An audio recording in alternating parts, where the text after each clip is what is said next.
तो आज हम बात कर रहे हैं मुस्लिम कानून पर, मतलब शरिया। इसके जो स्रोत हैं, जो बुनियाद है, उसे खंगालेंगे और भारत में इसका क्या सफर रहा है वो भी देखेंगे। चलिए शुरू करते हैं। बिल्कुल। और ये काफ़ी गहरा और कहना चाहिए ऐतिहासिक विषय है।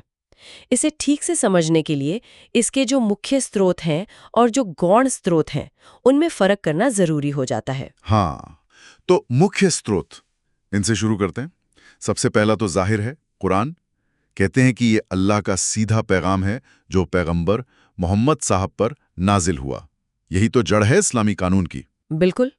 और ये सिर्फ एक स्रोत नहीं, ये मौलिक स्रोत है।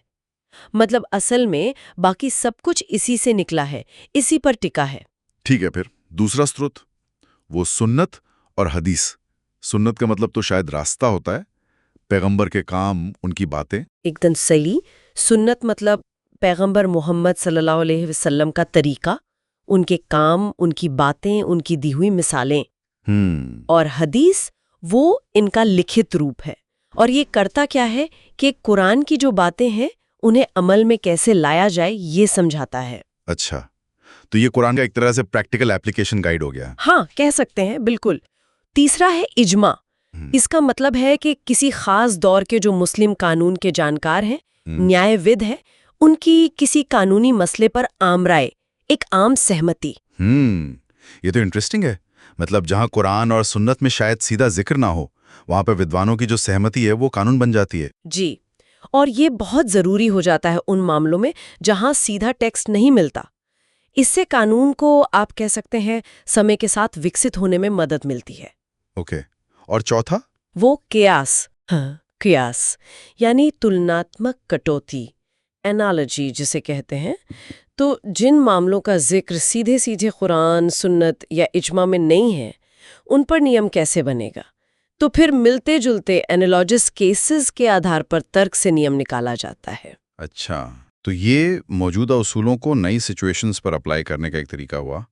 ये तो फिर कानून को रेलेवेंट बनाए रखने के लिए बहुत जरूरी होगा। बिल्कुल। ये तर्क और समझदारी से कानून का दायरा बढ़ाता है, उसे नई परिस्थितियों के लिए तैयार करता है। ये तो हो गए प्राथमिक स्रोत। अब इनके अलावा कुछ माध्यमिक स्रोत भी हैं, है ना? जैसे रीति रिवाज, जिसे अदात कहते हैं। हाँ, रीति रिवाज या उर्फ, पर शर्त यह है कि वो कुरान और सुन्नत के खिलाफ ना हो। इनके अलावा फिर न्यायिक फैसले हैं, कानून हैं, जैसे भारत में शरीयत अधिनियम 1937 है।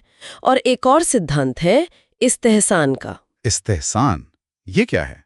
इस्तेहसान का मतलब है न्यायिक निष्पक्षता या अच्छा विवेक, मतलब इक्विटी एंड गुड कॉन्शियंस के सिद्धांत। ओके, और आपने न्यायिक फैसलों का जिक्र किया। भारत में तो इनका रोल काफी अहम हो गया लगता है। जी बिल्कुल। भारत के लिहाज से देखें तो न्यायिक फैसलों का महत्व काफी बढ़ा है। देखिए, पारंपरिक इस्लामी कानून में मिसाल या प्रेसिडेंट की वो अवधारणा नहीं थी जो कॉमन लॉ में होती है। लेकिन अब खासतौर पर सुप्रीम कोर्ट के फैसलों के बाद ये मिसाल की अवधारणा, ये प्रेसिडेंट का कॉन्सेप्ट मुस्लिम कानून में भी शामिल हो गया है। और यहीं से बात शायद थोड़ी और पेचीदा हो जाती है जब भारतीय अदालतें पर्सनल लॉ की व्याख्या करती हैं। कुछ बड़े मामले हुए हैं जिन्होंने काफी असर डाला है। हाँ बिल्कुल, कुछ बहुत ही लैंडमार्क केसेस हैं।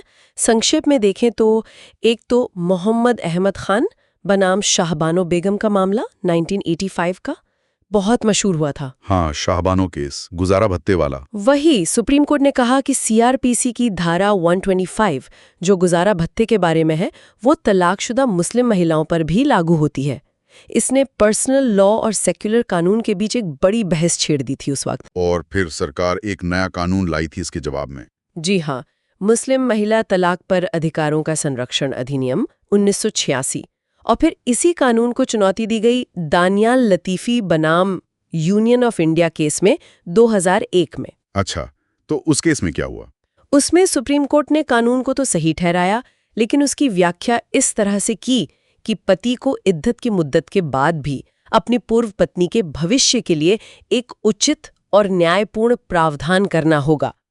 तो एक तरह से शाहबानो वाले फैसले का जो मकसद था वो काफी हद तक बना रहा, बस रास्ता थोड़ा अलग हो गया। मतलब कानून की व्याख्या से संतुलन बनाने की कोशिश। और सबसे हालिया, सबसे बड़ा मामला वो 3 तलाक वाला। हाँ, शायरा बानो बनाम यूनियन ऑफ इंडिया 2017। इसमें सुप्रीम कोर्ट ने तत्काल 3 तलाक यानी तलाक-ए-बिद्दत को असंवैधानिक घोषित कर दिया। ये फैसला मौलिक अधिकारों, खासकर बराबरी के अधिकार और गरिमा के साथ जीने के अधिकार के आधार पर था। तो कुल मिलाकर देखें तो भारत में मुस्लिम पर्सनल लॉ कोई ठहरी हुई चीज नहीं है। अदालतें खास तौर पर संवैधानिक मूल्यों को सामने रखकर इसकी व्याख्या और इसके अमल को लगातार प्रभावित कर रही हैं, खासकर महिलाओं के अधिकारों के संदर्भ में। बिल्कुल सही कहा। संक्षेप में यही है कि मुस्लिम कानून एक बहुस्तरीय, गहरी जड़ों वाली व्यवस्था है, लेकिन ये अलग-अलग स्रोतों, व्याख्याओं और खासकर भारतीय कानूनी ढांचे के भीतर ढलने की, अडैप्ट करने की क्षमता भी दिखाता है। ये जो अदालती मामले हैं, ये पर्सनल लॉ और संवैधानिक अधिकारों के बीच जो एक जरूरी संवाद चल रहा है, उसी का सबूत है। कानून इसी तरह विकसित होता है। और यहीं पर हम अपने सुनने वालों के लिए एक सवाल छोड़ जाते हैं कि किसी भी समाज में जो स्थापित कानूनी परंपराएं हैं, जैसे शरिया, और जो आधुनिक राज्य के कानून हैं, इनके बीच तालमेल बिठाने की ये जो कोशिश है, ये भविष्य में कानूनी समझ को और व्यक्तिगत अधिकारों को कैसे शक्ल दे सकती है, इस पर सोचना जरूरी है। ये देखने लायक पहलू है। तो आज हम बात कर रहे हैं मुस्लिम कानून पर, मतलब शरिया।